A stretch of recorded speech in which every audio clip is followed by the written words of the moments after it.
Hello Warriors, saya mengundang kalian untuk datang ke acara Warrior Worship Night di kota Manado.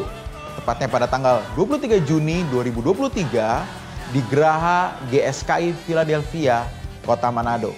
Kita akan menyembah Tuhan, memuji Tuhan, dan dilawat oleh Roh Kudus bersama-sama. So, jangan sampai nggak datang ya. See you and God bless.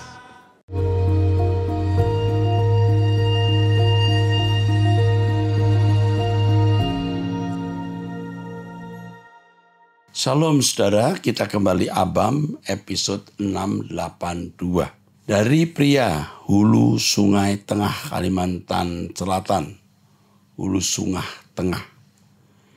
Saya minta tolong didoakan di mana saya akan mengikuti lomba ya, FLS 2N Cipta Puisi tingkat provinsi. Saya minta doanya dalam doa syafaat saat teduh agar semuanya biarlah kehendak Tuhan yang terjadi. Saya boleh dapat juara terbaik. Lakukan segala sesuatu untuk Tuhan. Kalau jadi juara untuk Tuhan, tidak jadi juara pun untuk Tuhan. Lakukan yang terbaik, biar semua kemuliaan bagi Tuhan. Amin. Dari pria usia 34 tahun sudah menikah di DKI. Saya ketua tim pembangunan gereja di wilayah Jakarta beberapa tahun lalu. Kami merasa tertipu dengan seorang pemborong yang mengerjakan pembangunan gereja kami. Perlu saya kasih tahu bahwa pemborongnya seorang yang mengaku anak Tuhan yang all out dengan Tuhan. Kami sudah sempat memberikan dana pembangunan tersebut 80% karena kami terlalu percaya bahwa beliau adalah anak Tuhan yang all out untuk Tuhan. Seperti pernyataan-pernyataan beliau, namun kami nyatanya ditipu hingga saat ini pembangunan gereja mangkrak. Saya merasa bersalah sebagai ketua pembangunan gereja. Apa yang harus saya lakukan Minta bantuannya terima kasih. Yang pertama, buat pendekatan persaudaraan dengan pemborong ini. Ya. Lalu mencari tahu apa penyebab dia tidak meneruskan pembangunan ini. Yang kedua, kalau dia masih tidak mengerti, cari orang yang dia hargai atau dia hormati untuk bisa menegur, mengingatkan dia. Ketiga, kalau punya kenalan pejabat aparat keamanan, bukan mau diajak intimidasi, ini kalau pakai kekuatan hukum, artinya kekuatan aparat, tapi tidak bermaksud mau menuntut dia, mungkin dia akan memiliki pertimbangan. Ya, selebihnya berdoa. Kalau sampai dia tidak mau mengerti, kembalikan kepada Tuhan, jangan kamu tuntut secara hukum. Kalau bisa hindari urusan polisi.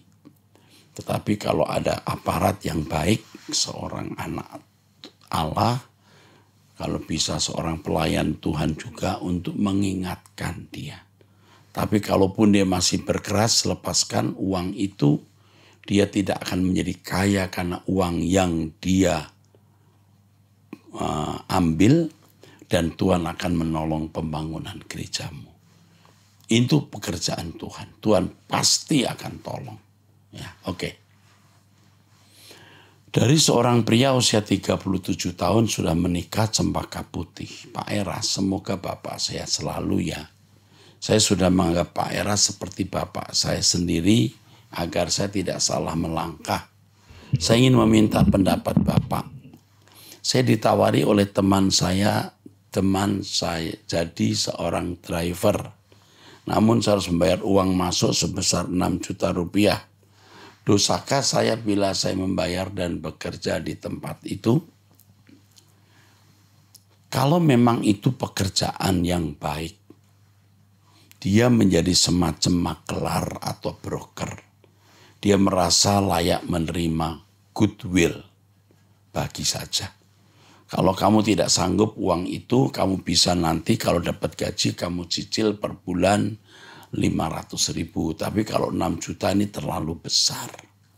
Menurut saya 2 juta sudah cukup. Jangan, ini kalau besar-besar begini saya curiga ya, belum tentu benar. Ya. Kamu tidak berdosa kalau kamu melakukan ini bukan sebagai suap, tapi sebagai niat baik kamu ya membagi uang kamu karena dia memberi jalan. Goodwill saja. Ya. Tapi kalau 6 juta untuk driver ini mahal ya. Oke. Kalau kamu tidak mau, kalau nggak bisa cicil dulu ya. Sebaiknya cicil tiap bulan 500 atau 300. Lalu kamu harus dapat jaminan bahwa kamu akan bekerja lama di situ. Jangan kamu kasih 6 juta, kamu hanya kerja 2 bulan dipecat. Ya, oke. Wanita usia 33 tahun. Sebelum saya mau cerita sedikit, selama beberapa tahun saya sering berpindah gereja. Semua gereja daerah domisili saya, di sekitar domisili saya sudah saya masuki. Dan setiap ibadah saya fokus untuk merasakan hadirat Tuhan melalui pujian dan firman yang disampaikan pendeta setempat. Banyak sekali khotbah yang sudah saya dengar dan beberapa memang cukup menenangkan untuk didengar oleh telinga saya. Akan tetapi saya tetap belum menemukan hal yang benar-benar saya cari selama bertahun-tahun. Hingga tanggal 1 Juni kemarin saat saya mendengar lagu rohani di YouTube, apa muncul di bawah lagu yang ingin saya putar dan saya langsung klik dan batal dengarkan lagu tersebut. Awalnya saya masih biasa saja mendengar pertanyaan demi pertanyaan dari jemaat dan juga jawaban Pak Eras.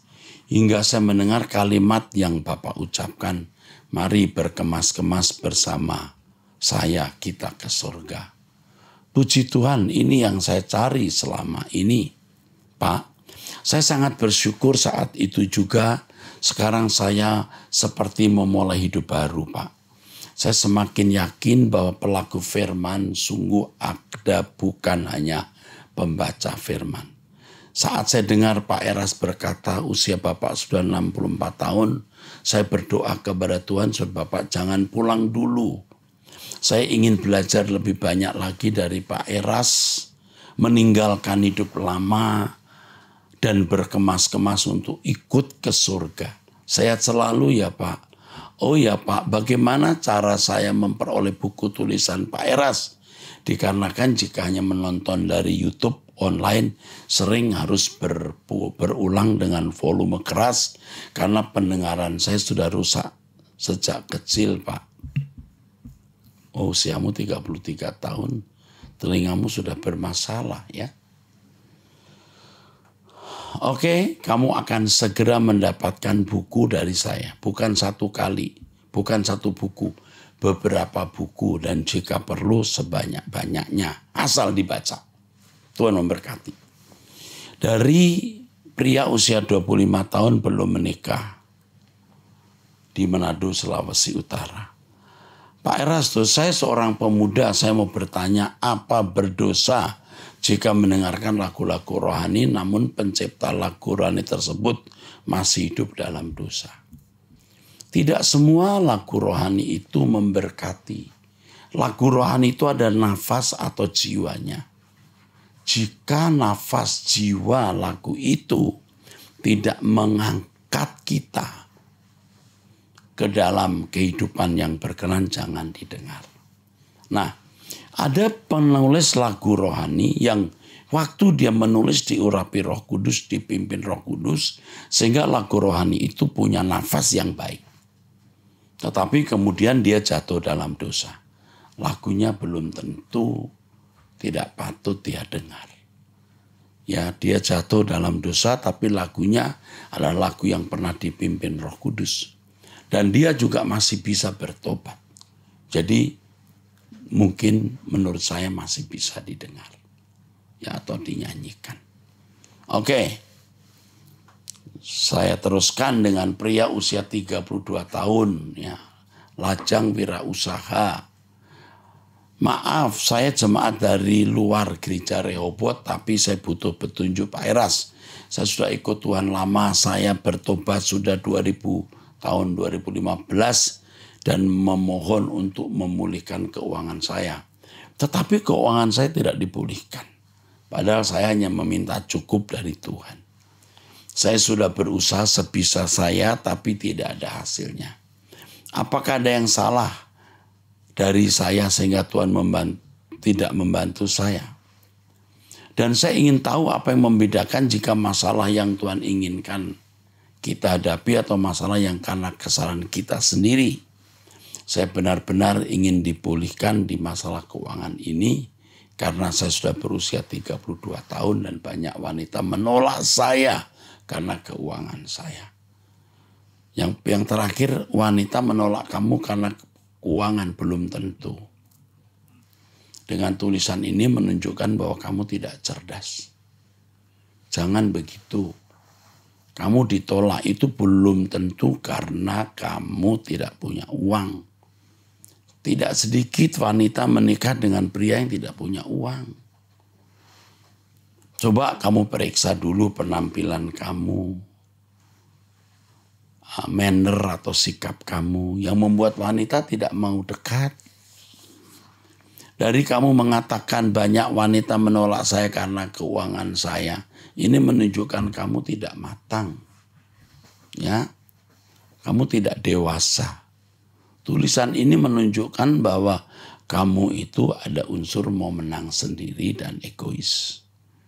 Jadi kalau Tuhan belum memberikan kamu rezeki yang cukup, ini baik. Kalau kamu banyak uang, kamu bisa terhilang.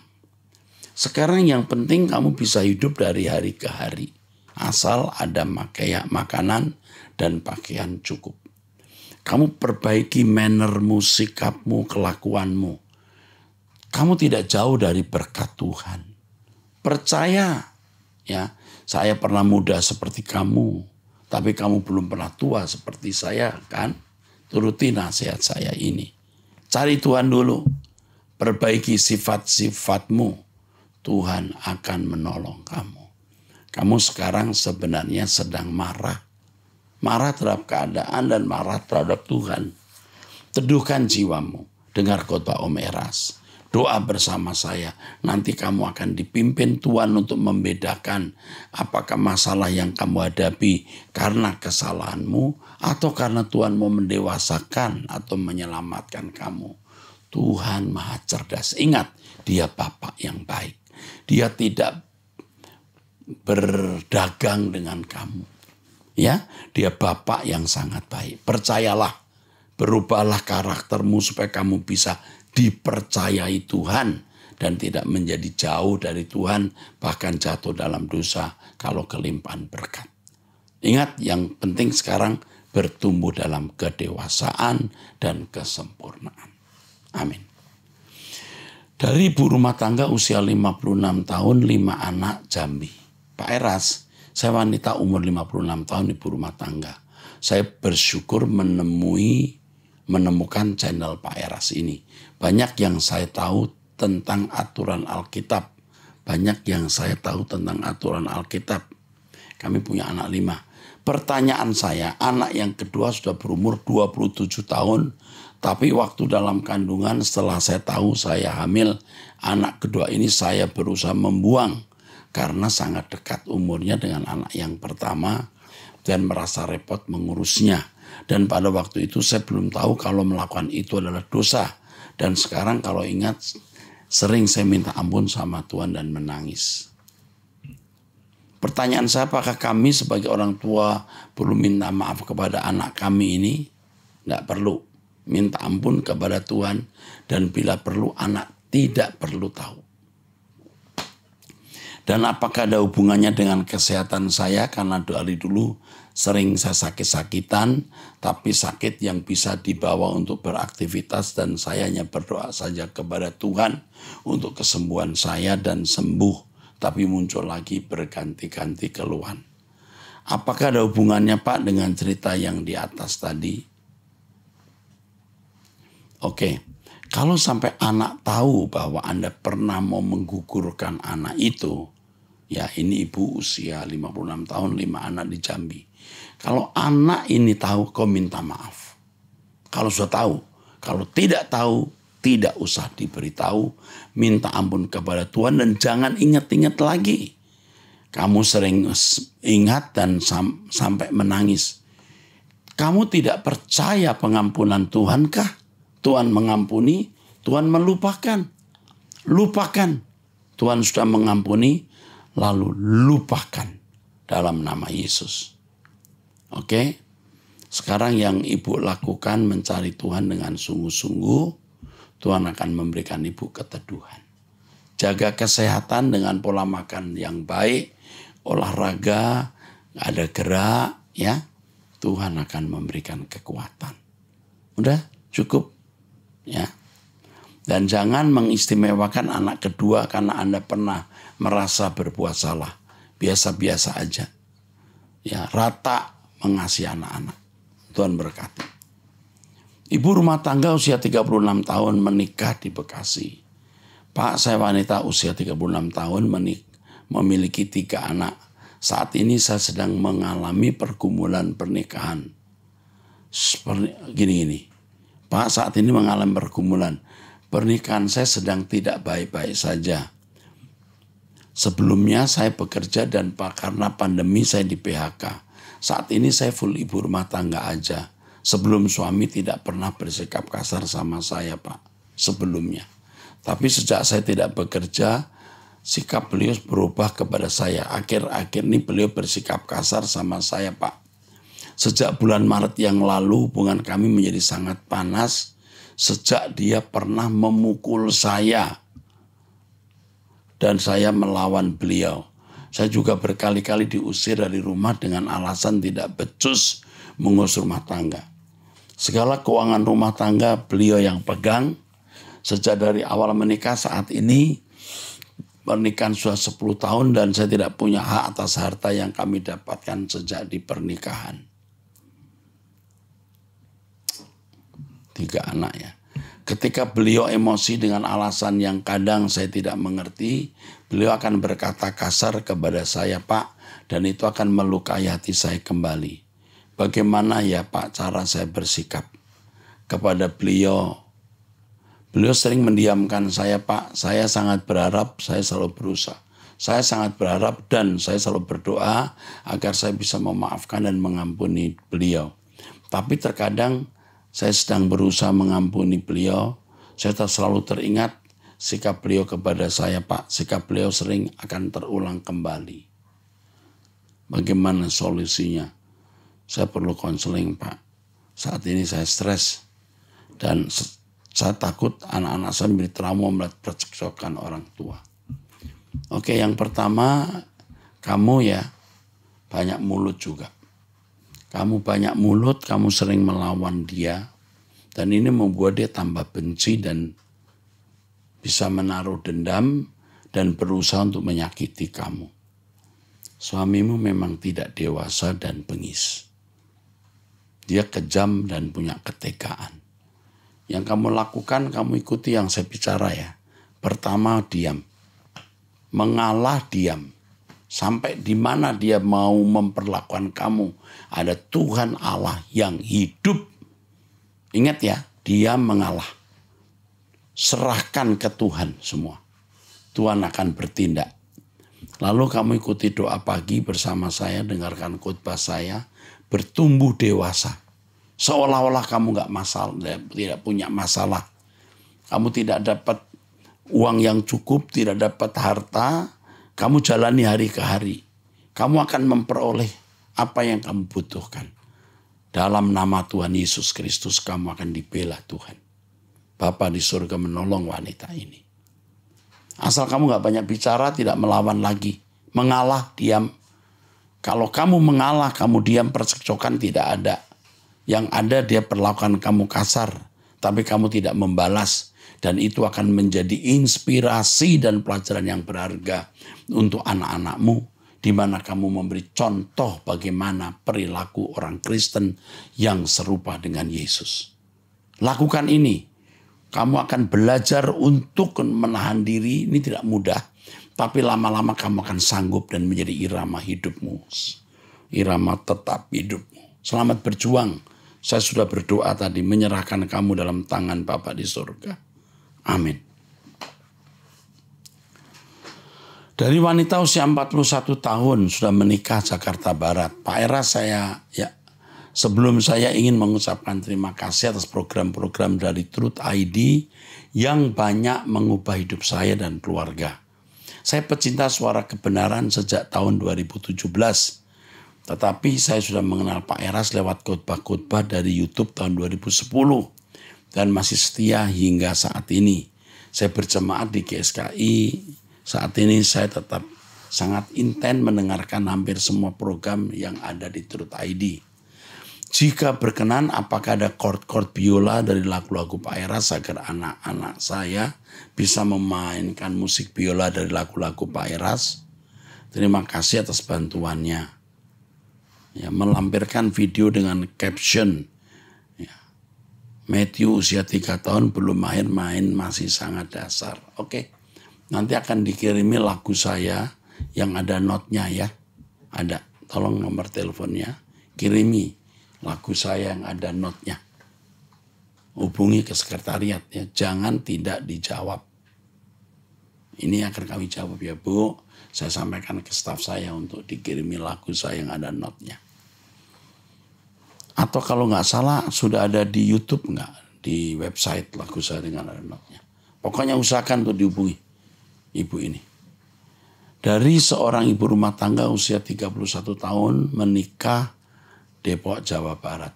Pak Eras, suami saya berselingkuh dengan teman kantornya sampai berzina 2 kali. Saya datang ke kantor, pada saat bertemu saya bilang ke bosnya agar suami saya tidak dikeluarkan karena harus bekerja untuk kebutuhan anak. Di samping itu ada terucap juga kata-kata bosnya agar perempuan itu dipindah ke cabang lain. Karena pada saat itu juga saya bilang jangan keluar karena cari kerja susah. Ternyata sampai sekarang tidak dipindahkan dan masih satu kantor. Setiap hari rasanya saya marah dan dendam kepada suami, terlebih perempuan itu. Saya selalu berdoa agar Tuhan menghakimi dengan cara yang seadil-adilnya. Di dalam kepahitan ini setiap saya datang pada Tuhan dan berdoa saya merasa semakin menderita. Kebetulan suami saya sudah bilang bertobat dan tidak melakukannya lagi. Suami saya menghindar, tapi dari semenjak kejadian itu saya jadi kecewa pada apapun. Bahkan kecewa sama Tuhan. Karena saya semakin hari semakin tertekan dan semakin hari suami saya semakin banyak masalah di kantor. Bermacam-macam masalah. Sedangkan suami saya sudah kembali ke Tuhan dengan dia berdoa dan menyerahkan diri. Sepertinya saya agak sulit melepas pengampunan. Apakah sangat berdampak pada berkat kalau saya merasa terus-terusan tersakiti dan terkhianati, padahal suami sudah tidak melakukannya lagi. Apakah dendam sangat berpengaruh pada berkat dan pekerjaan suami saya? Mohon arahannya Pak Pendeta. Karena setiap berdoa saya selalu bilang ke Tuhan bahwa saya sangat marah dan kecewa. Saya berharga di mata Tuhan, tapi kenapa saya lebih menderita dibanding perempuan yang sudah menghancurkan kekudusan pernikahan saya? Kamu marah dan berkata bahwa kamu lebih menderita dari perempuan yang menghancurkan kekudusan pernikahan. Kamu salah. Wanita itu akan jauh lebih menderita. Kalau dia tidak bertobat, dia masuk neraka. Kamu wanita usia 31 tahun, tetapi karakter kamu buruk. Kamu buruk, bahkan kamu di atas buruk, lebih buruk dari yang buruk. Kamu lebih buruk dari yang buruk, jadi di atas buruk, lebih buruk maksudnya. Dengan sikap kamu begini, kamu akan menjadi orang yang mudah kecewa dengan siapapun. Ini akan berdampak pada tubuhmu. Kamu bisa menderita sakit, kanker, tumor, jantung, dan lain-lain. Bukan saya doakan. Saya tidak ingin kamu alami ini, tapi kalau kamu tidak bertobat, perasaan negatif seperti dendam, marah, tidak mudah mengampuni, jadi penyakit. Kamu bersyukur suamimu sudah bertobat. Banyak suami tidak bertobat, menyiksa istri, KDRT, dan melakukan banyak kejahatan lagi. Suamimu sudah bertobat. Ingat, dia tidak merencanakan akan berselingkuh dan mengkhianati kamu.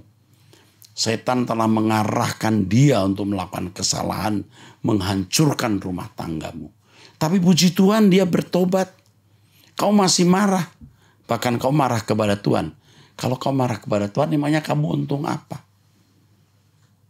Kamu kalau ketemu Tuhan, kamu akan menggeletar. Sekarang kau bertobat. Kau bersyukur suamimu sudah bertobat. Jangan sampai suamimu nanti berbuat salah lagi. Lalu kamu ditinggalkan, dia nikah lagi. Lalu kau bisa apa? Kau bisa apa? Kalau suamimu lalu, ya udah, kamu kecewa, marah. Lalu dia nikah lagi, kamu bisa apa? Kau marah pada Tuhan, kamu pukul diri, kamu bunuh diri, masuk neraka selama-lamanya, bisa apa? Kita itu lemah, tidak berdaya. Kita hanya bergantung kepada Tuhan. Ya, jangan membuat masalah. Hidup sudah banyak masalah. Masalah besar dikecilkan, yang kecil dianggap tidak ada. Bergantung kepada Tuhan. Suamimu sudah bisa diajak berdoa dan menyerahkan diri. Aduh, udah syukur-syukur banget. Banyak suami tidak bisa bertobat tahu. Aduh, kamu kok nggak tahu diri ya? Udah dapat kemurahan Tuhan begitu besar. Bertobat ya. Kau bersyukur Tuhan sayang kamu. Suamimu bisa bertobat, ini anugerah. Berkat besar. Syukuri dan bangun rumah tanggamu dengan semangat baru. Ikut doa pagi bersama saya dan dengarkan khotbah saya terus. Dunia bukan tempat nyaman dihuni. Hanya LB3, langit baru, bumi baru saja. Oke? Perbaiki karaktermu. Tuhan sayang kepada kamu. Walaupun karakter kamu buruk, tapi Tuhan mau mengampuni kamu dan mendidik kamu menjadi sempurna. Ya, Tuhan memberkati kamu. Ingat, Tuhan sangat menyayangi kamu. Oke, dari wanita usia 44 tahun.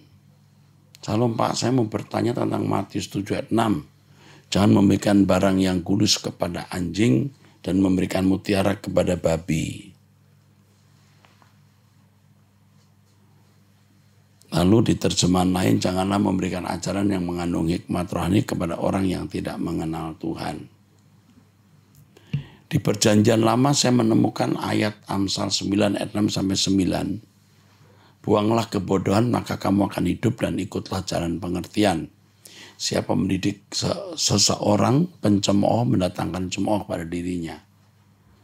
Janganlah mengecam orang pencemooh supaya engkau jangan dibencinya.